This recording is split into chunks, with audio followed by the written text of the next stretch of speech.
All right, this is the Fantasy Sports Boss with another fantasy football crisis point video. And today, we're not talking about just an individual player. We're talking about an entire team, the Chicago Bears offense. The Chicago Bears offense is today's, this morning's crisis point subject area. And certainly it's been very ugly.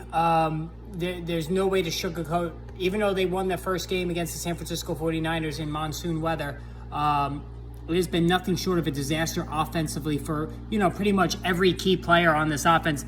Now, you could say to yourself, the Bears were projected to be one of the worst teams in the NFL. If you own any fantasy stock in these guys anyway, you knew what you had coming to you. Yes, to a point. What I would say to that, though, is certain guys like Justin Fields, Cole Kmet, even Darnell Mooney, who came relatively cheaply considering he was pretty solid last season, were values that were hard to pass up and upside values, because if Justin Fields took the next step with his running ability combined with his pass rating, you'd have something there. Cole Kmet, who proved last season he could catch the football at a high clip, even though he didn't have any touchdowns with Jimmy Graham out of the way. The theory was he was going to be much better in that category as well. Mooney, the main target in the offense, another 80-plus catch season, certainly possible. And David Montgomery, for the last couple of years, has been not very flashy, but he's made the cut as a low-end running back too. And then Khalil Herbert behind him has some electricity in his legs that made him a little bit interesting. But nothing has gone right for pretty much anybody on this offense.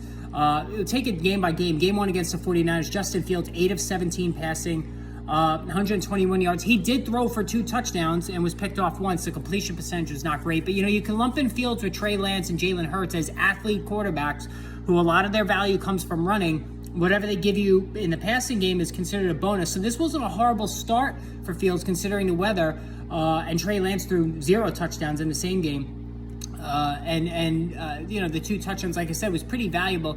He also added 28 yards rushing, but on 11 carries, so the running game wasn't really helpful for Fields. And then David Montgomery, 17 carries for 26 yards, 1.5 a carry, just truly awful production there. Khalil Herbert, on the other hand, I told you to pick him up prior to this game as a hedge, 9 for 45 and a touchdown, average 5 per carry. So Herbert all of a sudden looked pretty interesting, but the rest of the story was pretty ugly.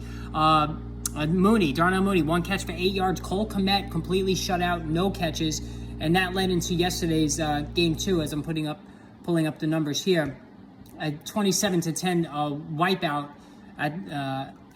against the Green Bay Packers there. So in terms of Fields in this one, 7 of 11, no touchdowns and interceptions, just 70 yards. I mean, my God, just awful stuff.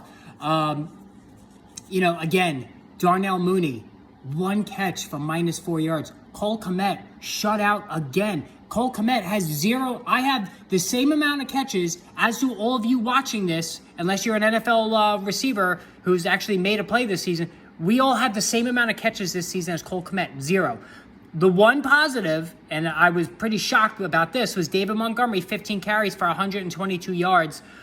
Did not score, but 8.1 a carry. What this did was hold off Khalil Herbert, and Herbert himself, good, 4 for 38, 9.5 a carry. So at least on the running side of things with Montgomery and to a lesser extent Herbert, you could hold on to these 2 guys. And Montgomery as a running back too, for this game, proved that he still has the ability to hold down that spot. Khalil Herbert is very good insurance if Montgomery gets injured, and Montgomery's been injured for a spell each of the last 2 years. So I think Herbert is still worth holding on. But Justin Fields, cut him loose. Cole Kmet, obviously you're cutting him loose. Darnell Mooney, if you want to hang on to him, bench him. You can't use him. You can't use anybody in this offense that's not named David Montgomery. Just a complete disaster all the way around. I don't think it's going to get any better. The Bears' offensive line is horrendous. Just stay away from all of them. While some of these guys were intriguing in the preseason, mainly Kmet and mainly Fields, because Mooney was already being drafted at a decent clip, and so was Montgomery. I'm done with those guys, and you should be too. So anyway, hit that subscribe, hit that notification button. More Crisis Point videos, more injury update videos, and of course, the live streams, one on Wednesday, one on Friday. Make sure you tune in for those. All right, well, take care, everybody. We will chat soon.